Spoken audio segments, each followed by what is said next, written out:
आश्रम के सभी बच्चे जब दूसरे कामों में लगे होते थे तो एक बच्चा एक कोने में बैठा चुपचाप अपने आप में खोया रहता था। वो अक्सर किसी से ज्यादा बात नहीं करता था। आश्रम की सभी जिम्मेदारियां पूरी करने के बाद जहां सभी बच्चे पूरे दिन की घटनाओं की चर्चा करने लगते, वहीं पर वो शांत रहने वाला बच्चा एक बरगद के पेड़ के नीचे बैठकर ध्यान करने लगता। सभी बच्चों को आश्चर्य होता था क्योंकि उसका कोई दोस्त नहीं था।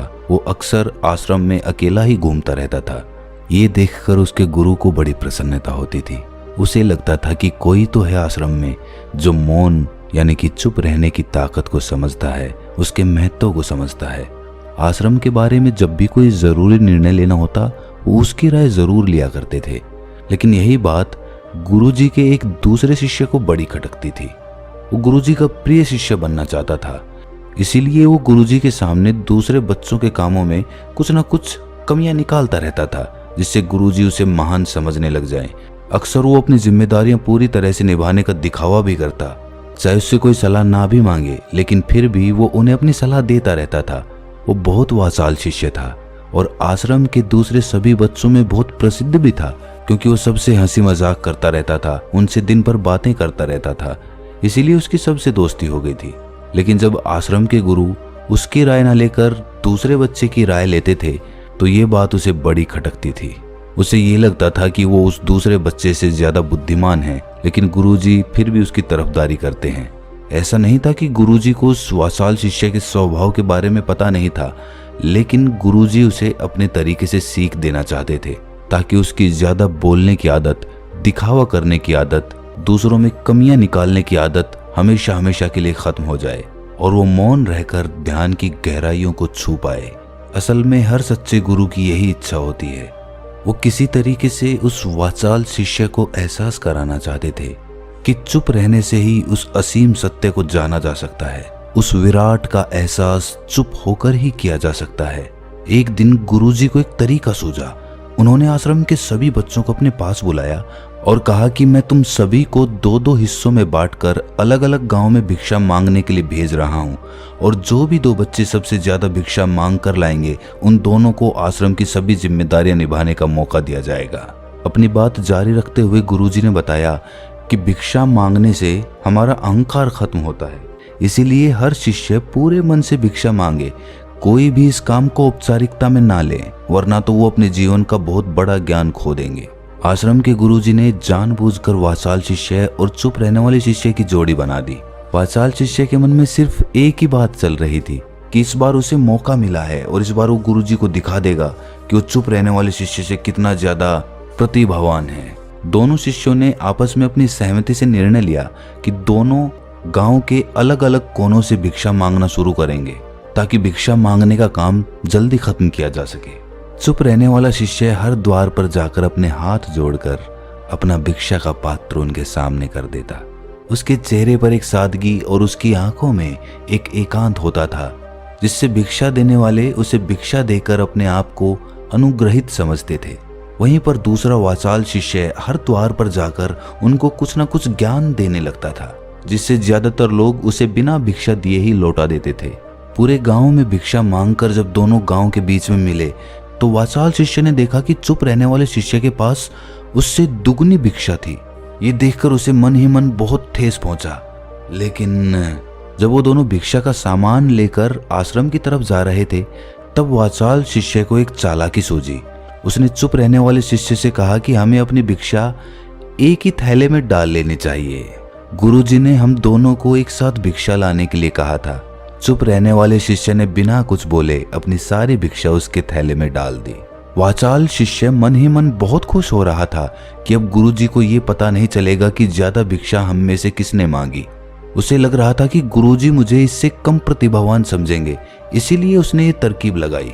सभी शिष्यों के आने के बाद संध्या के समय जब सभी की भिक्षा तोली गई तो इन दोनों शिष्यों की भिक्षा सबसे ज्यादा निकली।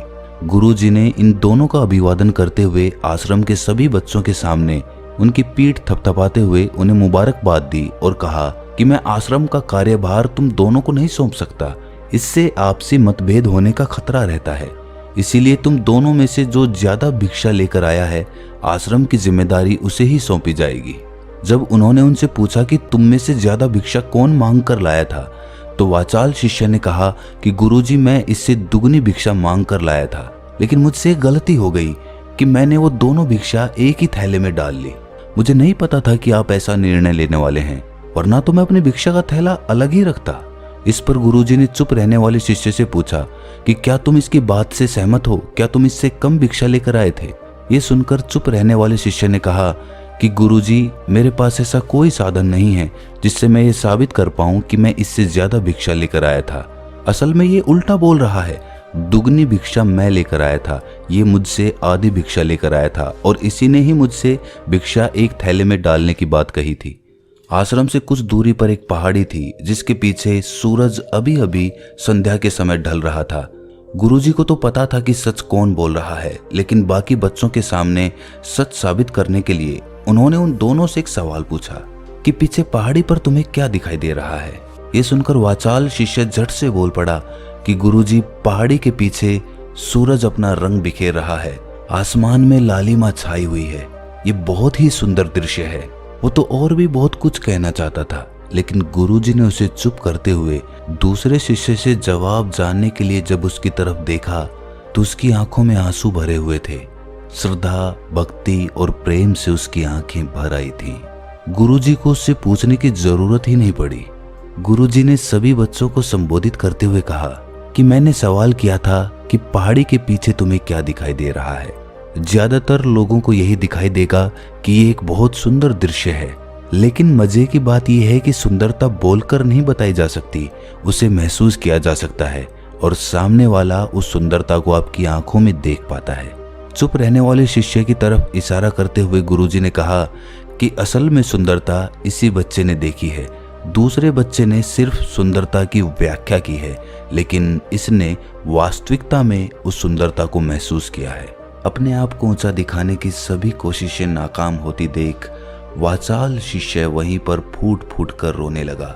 उसको चुप कराते हुए गुरुजी ने कहा कि बेटा, मुझे पहले से पता था कि तुम झूठ बोल रहे हो, लेकिन मैं तुम्हें उस झूठ का एहसास कराना चाहता था। सभी बच्चों को संबोधित करते हुए गुरुजी ने बताया कि शब्द जाल की तरह होते हैं। हमारे ज्यादा बोलने की वजह से बहुत सारी समस्याएं पैदा होती हैं। जब कोई आदमी एक बात को बढ़ा चढ़ाकर बोल देता है तो उसे सिद्ध करने के लिए वो शब्दों के जाल में फंसता चला जाता है और इसी वजह से अंतर्मुखी होने की बजाय वो बहिर्मुखी होता चला जाता है। वहीं पर जिस भी व्यक्ति को अपनी अंतर यात्रा करनी होती है उसे सबसे पहले चुप रहना सीखना होता है। जरूरत से ज्यादा बोलना या फिर हर वक्त बोलते ही रहना, ये सब हमारी अंतर यात्रा में बाधा बन जाती है। जब आप चुप रहने का अभ्यास करते हैं तो आप अपने साथ वक्त बिताने लगते हैं, जिससे कि आप अपने एकांत को जान पाते हैं। और एक बार अगर मन में एकांत स्थापित हो जाए तो आपकी आंखों में, आपके चेहरे पर वो सादगी, वो एकांत, वो स्पष्टता की झलक, सब कुछ सामने नजर आने लगता है। कुछ साबित करने को नहीं रह जाता, कुछ बताने को नहीं रह जाता, सब कुछ आंखों में देखा जा सकता है। चुप रहने वाले शिष्य की तरफ इशारा करते हुए गुरुजी ने कहा कि अभी जो दृश्य इस बच्चे ने देखा वो ज्यादा बोलने वाला आदमी कभी नहीं देख पाएगा। वो अपनी बुद्धि से तर्क वितर्क करता रहेगा कि उसे क्या क्या दिखाई दे रहा है, लेकिन उसमें से वो महसूस कुछ भी नहीं कर पाएगा। उसे दिखाई दे जाएंगे पहाड़, सूरज या फिर उसकी लालिमा, लेकिन उस सुंदरता को, उस विराट को, उस अद्वैत को वो कभी नहीं देख पाएगा। अगर चुप रहने की कला सीखनी है तो तुम्हें सबसे पहले एक बात ध्यान रखनी होगी कि तुम्हें किसी को भी प्रभावित करने की कोशिश नहीं करनी है। ज्यादातर लोग इसी वजह से ज्यादा बोलते हैं क्योंकि वो दूसरों को प्रभावित करना चाहते हैं, अपने आप को साबित करना चाहते हैं, और उस साबित करने के चक्कर में वो शब्दों के जाल में फंसते चले जाते हैं और धीरे धीरे वही उनकी आदत बन जाती है। अगर कोई व्यक्ति दूसरों को प्रभावित करना चाहता है तो वो कितने लोगों को प्रभावित कर पाएगा? उसकी ये भूख बढ़ती जाएगी और वो इस संसार में सभी को कभी भी प्रभावित नहीं कर पाएगा। इसीलिए ये समझने की बात होती है कि बहिर्मुखी होने की बजाय हम अंतर्मुखी होकर अपने आप को समझ सकते हैं। अपनी बातों को खत्म करते हुए गुरुजी ने अपना आखिरी संदेश दिया। उन्होंने बताया कि अगर कोई व्यक्ति ज्यादा समय तक चुप नहीं रह सकता तो उसे थोड़े समय से अभ्यास करना चाहिए, दृढ़ संकल्प लेकर किसी व्रत की भांति दिन में कुछ समय या फिर हफ्ते में कुछ समय या फिर एक दिन चुप रहने का अभ्यास जरूर किया जाना चाहिए। इससे हमारी चुप रहने की आदत धीरे धीरे खुद ब खुद पनपने लगती है, क्योंकि एक बार जब हम चुप रहने लगते हैं तो हमें चुप रहने का आनंद पता चल जाता है। उसके बाद हमें प्रयास नहीं करना पड़ता, बल्कि हमारा मन आनंद की तरफ अपने आप बढ़ता चला जाता है। चुप रहने की कला सीखने के बाद आपकी बुद्धिमानी और आपकी स्पष्टता दोनों में बहुत ज्यादा फायदा होगा। वास्तविकता में जिसे दर्शन कहते हैं वो मौन रहकर ही किया जा सकता है। इसके बाद सभी बच्चों से कुछ समय चुप रहने का संकल्प लेकर गुरुजी ने अपनी बात खत्म कर दी और सभी बच्चे रात्रि का भोजन करने के लिए एक साथ भोजन कक्ष में पहुंच गए।